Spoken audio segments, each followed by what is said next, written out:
Selamat pagi, saya akan mempresentasikan tentang Samudra Pasai. Sejarah kerajaan Samudra Pasai berdiri sekitar tahun 1267 Masehi di pesisir utara Sumatera, tempatnya di wilayah Aceh Utara. Saat ini kerajaan ini didirikan oleh Marasilu, seseorang pemimpin lokal yang kemudian masuk Islam dan mengganti namanya menjadi Sultan Malik As-Saleh. Samudra Pasai berkembang pesat berkat lokasinya yang strategis di jalur perdagangan internasional Selat Malaka. Kerajaan ini menjadi pusat perdagangan penting, menjalin hubungan dengan pedagang dari Gujarat, Arab pesisir, Tiongkok, bahasa Melayu, dan tulisan Arab Melayu. Samudra Pasai juga memiliki sistem ekonomi yang kuat dengan mata uang emas dirham sebagai alat tukar di bawah pemerintahan para sultan, terutama Sultan Malik As-Saleh dan Sultan Malik At-Tahir. Selamat pagi, saya Najwa Fernia akan mempresentasikan tentang kehidupan politik dan pemerintahan Kerajaan Samudra Pasai.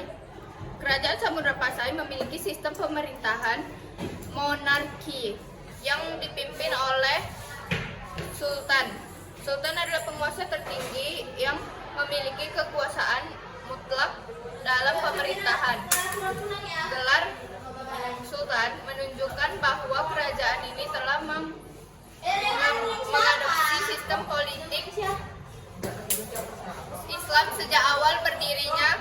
Sultan tidak hanya berperan sebagai pemimpin politik, tetapi juga sebagai pemimpin agama yang bertanggung jawab dan menegakkan syariat Islam dalam kehidupan masyarakat. Pemerintahan Samudra Pasai terbagi menjadi beberapa struktur kekuasaan, antara lain adalah yang pertama, Sultan, pemimpin tertinggi kerajaan, memiliki otoritas penuh dalam bidang politik, hukum, dan agama. Sultan pertama adalah Sultan Malik As-Saleh. Yang kedua, Dewan Penasehat Sultan, terdiri dari para ulama atau pejabat-pejabat tinggi yang memberikan nasihat kepada Sultan dalam menjalankan pemerintahannya. Pejabat pemerintahan, para menteri dan panglima militer yang membantu Sultan dalam menjalankan administrasi negara, pengelolaan wilayah, dan pertahanan. Yang keempat, sistem hukum Islam. Samudra Pasai menerapkan hukum Islam sebagai dasar hukum kerajaan. Hal ini terlihat dari penggunaan hukum syariat yang menyelesaikan sebagai permasalahan masyarakat. Saya Syifa Adelia. Saya akan membacakan kehidupan ekonomi Kerajaan Samudra Pasai. Kehidupan ekonomi Kerajaan Samudra Pasai, yang pertama, pusat perdagangan internasional.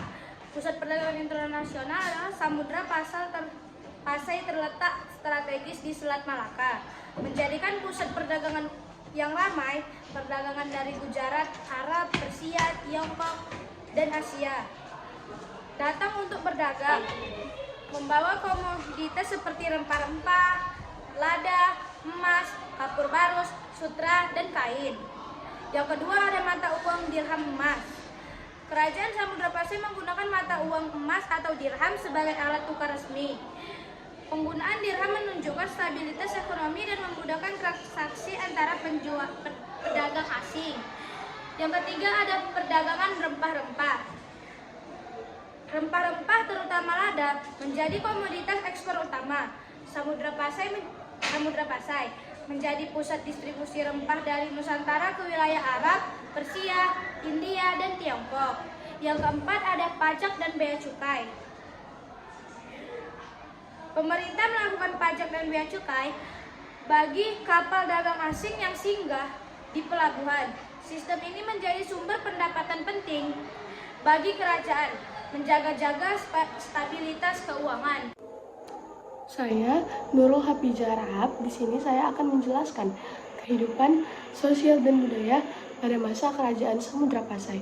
Yang pertama, ternyata ada beberapa kehidupan sosial dan budaya pada masa Kerajaan Samudra Pasai. Yang pertama, masyarakat multikultural, yaitu penduduknya adalah penduduk-penduduk lokal yang berasal dari pedagang-pedagang Gujarat, Persia, Tiongkok, dan lain-lain yang menyebabkan interaksi budaya maupun agama. Yang kedua adalah pengaruh agama Islam yang kuat. Islam menjadi agama resmi dan menjadi sumber untuk mengatur tata kehidupan masyarakat, baik dalam segi pernikahan, perdagangan, maupun hukum.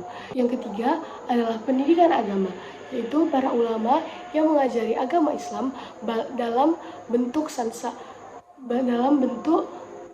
bahasa Arab, aksara Jawi, dalam pengajarannya. Selamat pagi, nama saya Muhammad Siregar. Di sini saya akan menjelaskan masa kejayaan Samudra Pasai. Masa kejayaan Samudra Pasai berlangsung pada abad ke-13, awal abad ke-15. Perdagangan internasional, Samudra Pasai menjadi pusat perdagangan Asia Tenggara. Terletak strategis di Selat Malaka yang merupakan jalur perdagangan utama antara India, Arab, Tiongkok, dan wilayah Nusantara. Yang kedua adalah penyebaran Islam.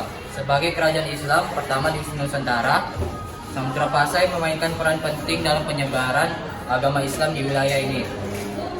Keberadaan pusat-pusat pendidikan Islam seperti pesantren dan masjid yang dibangun di bawah pengaruh para ulama. Yang ketiga, kekuatan pemerintahan. Pemerintahan yang stabil di bawah sultan-sultan yang bijaksana membuatkan kerajaan ini berkembang dengan pesat. Sultan-sultan Samudra Pasai memberi perlindungan kepada pedagang dan menjamin keamanan jalur perdagangan. Penyebab keruntuhan Samudra Pasai, pada awal abad ke-15, kerajaan Samudra Pasai mengalami keruntuhan. Yang pertama itu adalah persaingan dengan kerajaan Aceh.